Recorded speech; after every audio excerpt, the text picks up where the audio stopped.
Bora falar do Vasco agora, que vai apresentar daqui a pouquinho o volante Thiago Mendes, novo reforço do time. A Ana Flávia Nunes está acompanhando de pertinho, chega agora para contar pra gente. Não é no CT dessa vez, né, Ana? Boa tarde para você. E aí, Débora, boa tarde para você, boa tarde a todos. Não é no CT. Para vocês entenderem, a gente está aqui no centro de eventos de um condomínio comercial, onde fica a sede administrativa da SAF do Vasco. E aí vocês podem ver a movimentação aqui atrás. O pessoal do Vasco está terminando de montar a estrutura para a apresentação do Thiago Mendes, novo volante da equipe. Essa apresentação deve começar logo mais.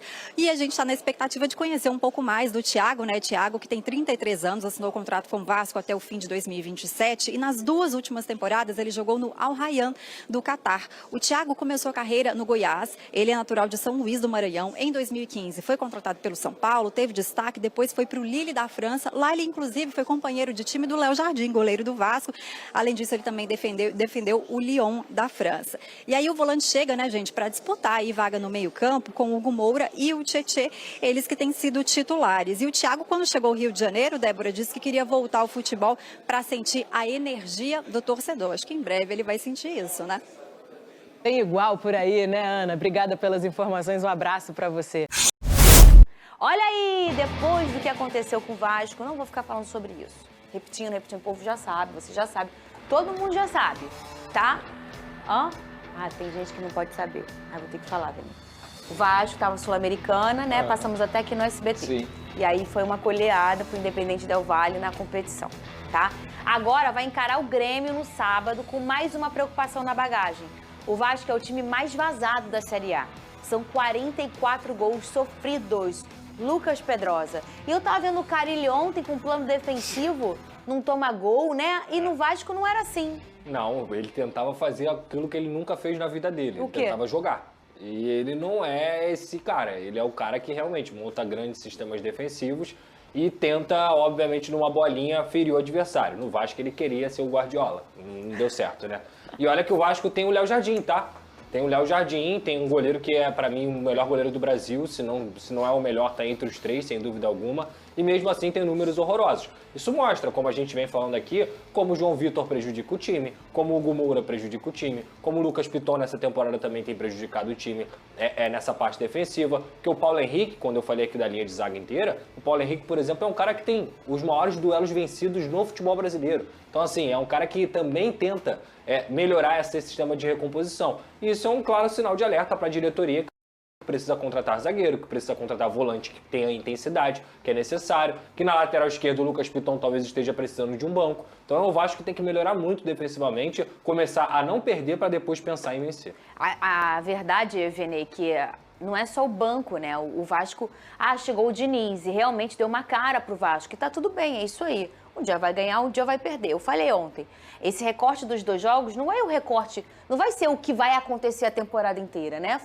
Foram coisas absolutamente específicas que aconteceram nas 2 partidas.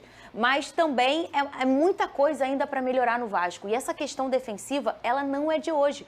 Há quanto tempo o Léo Jardim tem sido um grande destaque e mesmo assim o Vasco é muito vazado. É um time defensivamente muito frágil por essa irregularidade inconstante, não só de toda a equipe, durante um jogo, joga 10 minutos bem, depois joga 30 minutos muito mal, como também de personagens que do nada falham de formas bizonhas em cada partida, o Vene Casagrande. Esse exemplo do Léo Jardim que você citou, vamos pegar a última partida. O Vasco tomou 4 gols. Mas se não fosse o Léo Jardim, poderia ter sido 8. Exatamente, é um jogador que tem salvado o Vasco da Gama e mesmo assim o Vasco continua sendo o time mais vazado da Série A. Não é culpa do Fernando Diniz, muito pelo contrário. Até porque ele tem 4 jogos, ele acabou de chegar ao Vasco da Gama, seria injustiça a gente botar na conta dele, mas de fato é um corte que mostra que o Vasco precisa melhorar o setor defensivo. Mas agora o Diniz é o treinador, não é culpa dele. Mas ele é o responsável por tentar melhorar esse tipo de situação e precisa melhorar. Não dá para um time que quer ganhar algo ficar tomando essa quantidade de gols. Para você tomar essa quantidade de gols, você tem que fazer muitos gols, que não é o caso do Vasco da Gama também. Então, assim, preocupa bastante, mas querendo ou não, o próximo adversário, teoricamente, é um adversário mais fácil, porque o Grêmio vive uma péssima fase. Não é culpa do Fernando Diniz, mas se ele continuar insistindo nas mesmas peças, vai ser. Ele hoje é que você continua escalando os mesmos jogadores que prejudicam o seu time, você vai ser o responsável. Abemos a apresentação de Thiago Mendes, meu modelo preferido.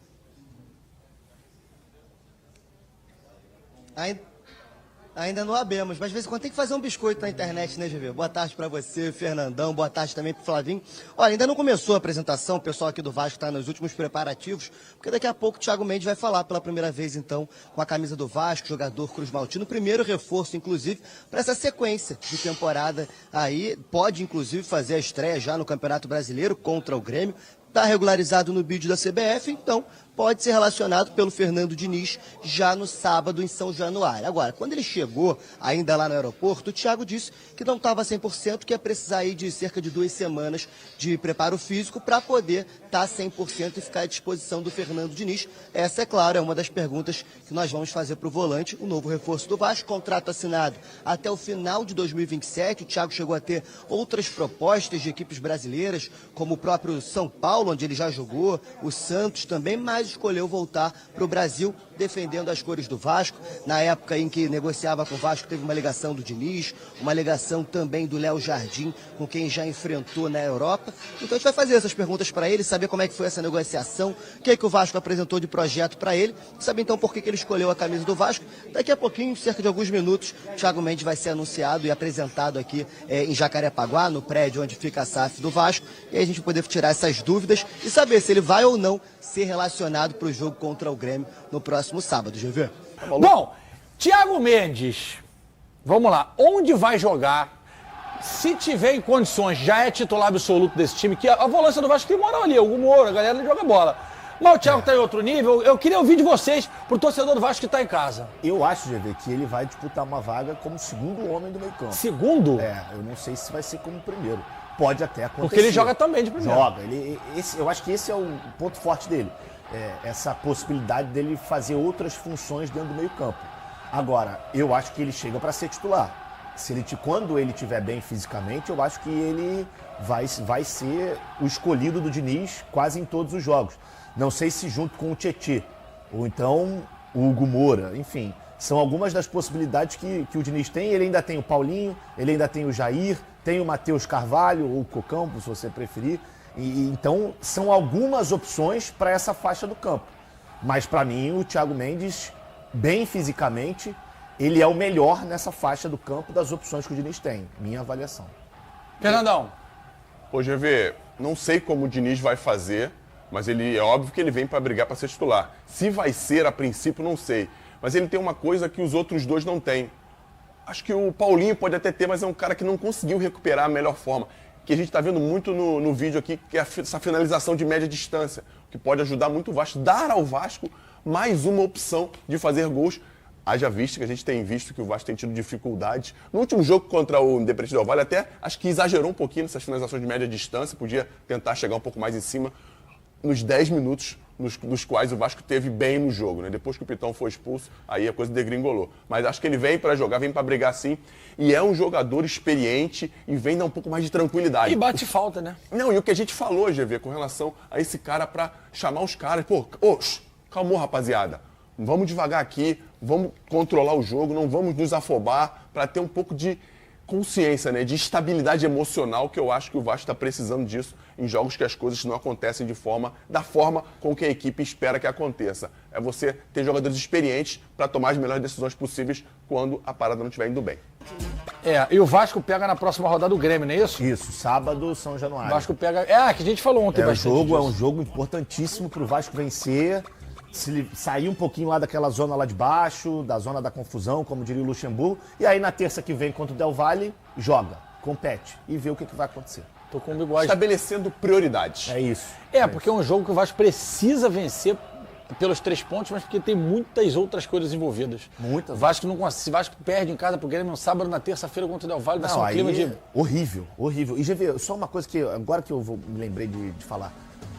A diretoria do Vasco podia fazer igual a diretoria do Santos. O Santos teve proposta para vender o mando do jogo contra o Flamengo. Manteve na Vila Belmiro. O Santos ganhou o jogo.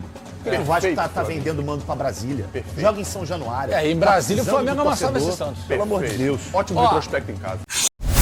Vamos falar agora do Vasco da Gama, que tenta se recompor depois da goleada que sofreu no play-off da Sul-Americana.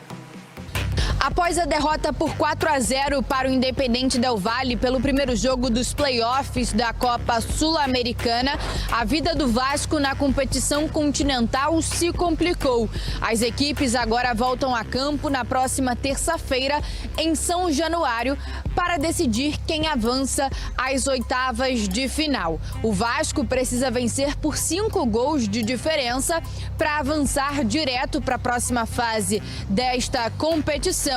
Caso ganhe por apenas 4 gols de diferença, o jogo irá para os pênaltis. A gente preparou o time da melhor forma para jogar lá em São Januário. A gente sabe que é difícil reverter, mas não é impossível. A gente vai fazer o nosso melhor lá.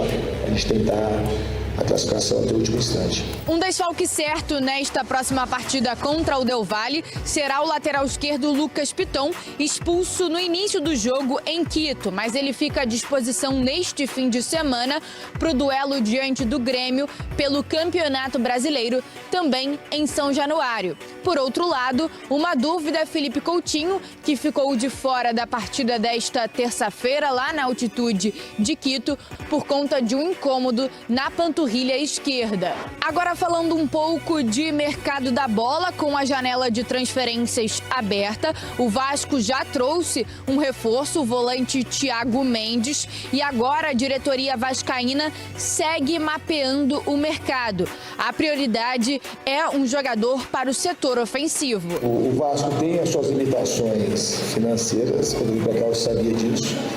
Existia um planejamento, mas para contratar é difícil. Não adianta, a gente não tem o dinheiro para contratar. Em nomes assim, eu gostaria de trazer jogadores para cá, que a gente não tem condição financeira para trazer. Eles estão se movimentando, de fato a gente não conseguiu entregar mais nomes, mas está todo mundo se mexendo. Breno Monsef, vai. Vamos lá, o Vasco agora pela manhã realizou atividade na reapresentação no CT Moacir Barbosa, porque jogou terça, ontem foi o retorno com folga, né, os jogadores não têm atividade nesse tipo de retorno, e aí hoje a reapresentação. Por que eu tô falando isso?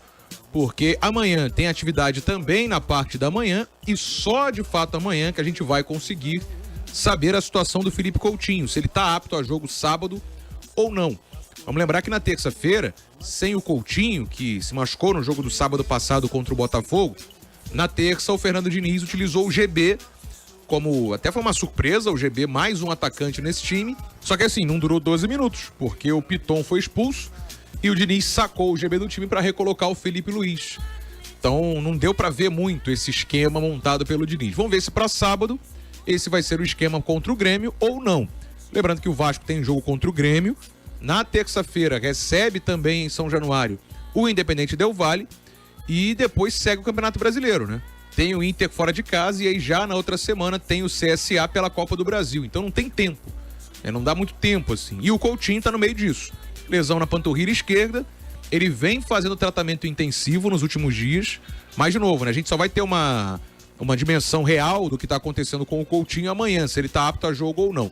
Vamos seguir projetando e acompanhando a situação do Vasco, que tem Grêmio sábado em São Januário e na terça-feira encara o Independente Del Valle pela Copa Sul-Americana. Cantar. Beleza, Breno Monsef com as informações do Vasco. Cara, Grêmio. Esse jogo é o... Eu vou narrar. O jogo dos desesperados. É jogo de 200 pontos. Dos gigantes com elencos ruins. É essa parada, né? Eu acho que o do Grêmio é pior que o do Vasco nesse caso. Sempre critico o Vasco aqui, eu acho, mano. O Grêmio é um negócio, tá?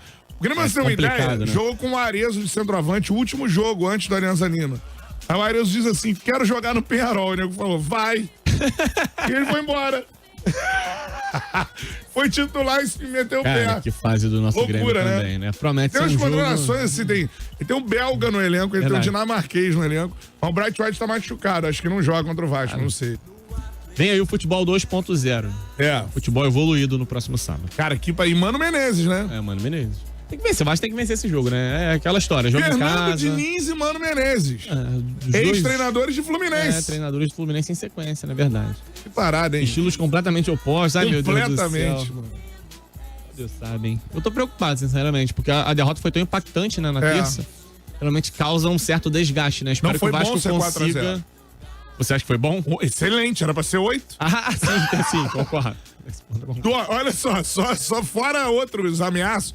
2 bolas na trave, Verdade. um gol anulado por uma unha e um pênalti defendido. Pô, era pra ser 8. Verdade. Amigo. Você vai pegar uma sequência boa, hein? Eu tava dando eu vou narrar aqui. terça-feira de novo, A remontada do Vascão? Mano, pode ser. Pode ser histórico. Ou é um jogo horrível ou é um jogo histórico. Não tem verdade, meio não tem termo, né? verdade. Se é Vasco, tá na colina.